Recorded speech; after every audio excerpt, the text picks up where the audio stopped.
Mee gaaficha kana wajjin haa ilaallu. Gaaffiin gaaffii moodelii qorumsa exit exaamiti. Mee haa ilaallu mee. Gaaffiin tokkoffaan kan jedhu kanneen armaan gadii keessaa kan accounting equation hin taane isa kam jedhee gaafata.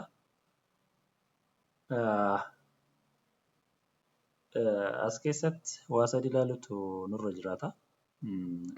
Asset wal qixataa kaapitaala ta'uu ni danda'a. Kun foormulaa tokkodha.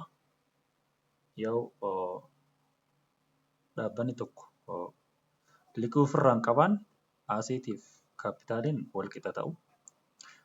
Inni lammaffaan asetiin wal qixataa liabilitii ida'uu kaapitaalii ta'uu ni danda'a.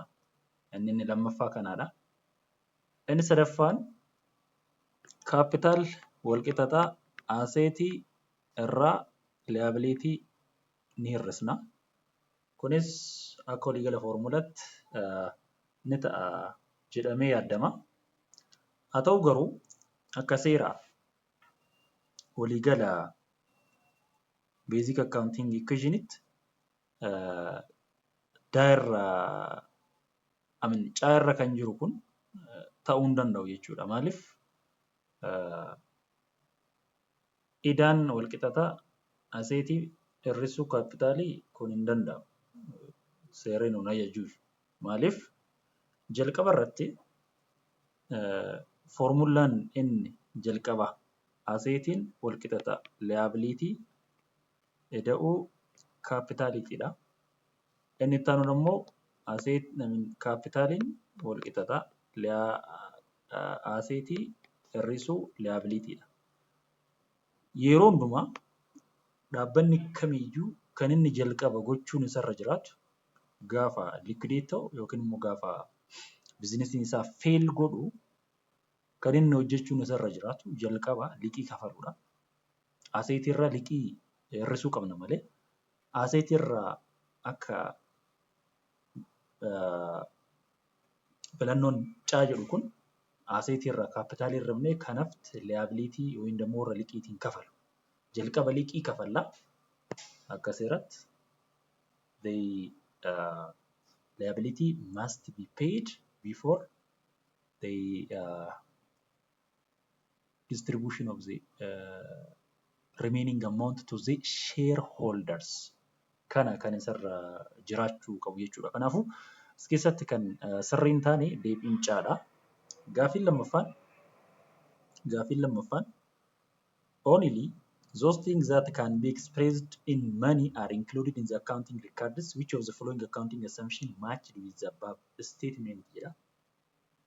Maal jechuudha? Akka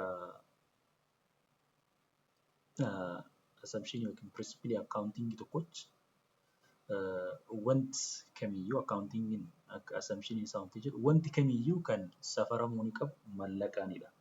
Kanaafuu wanti mallaqaan hin safaramne maal ta'uu hin qabu? Record ta'uu hin qabudha. Kanaafuu kana gochuudhaaf assumption nuti hordofuu qabnu monetary unit assumption kan jedhamu wanti taateewwan raawwataman akkasumas waljijjiirraan tiraanzaakshiniin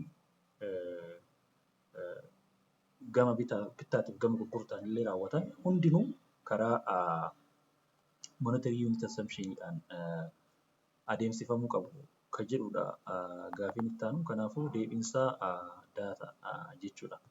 Gaaffii sadaffaan assume the revenue of XY company during period is per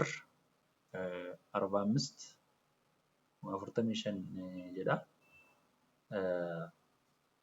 Expenses 37,500. The owner withdrawal 10,000. Then what is the amount of net income or net loss of the company?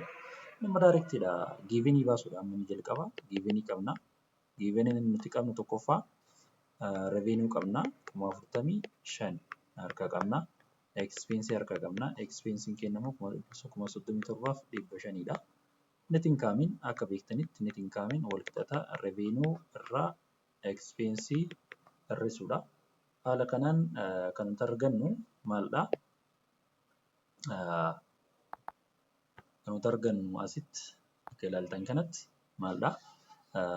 Qixataa 45,000 irraa 37,500 irratti dhiifama.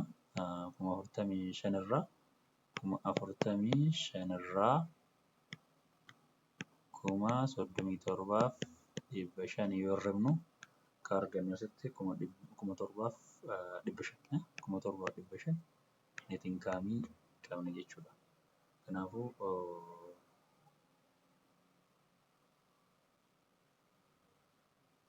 Kanaafuu deebiinsaa kana ta'a jechuudha.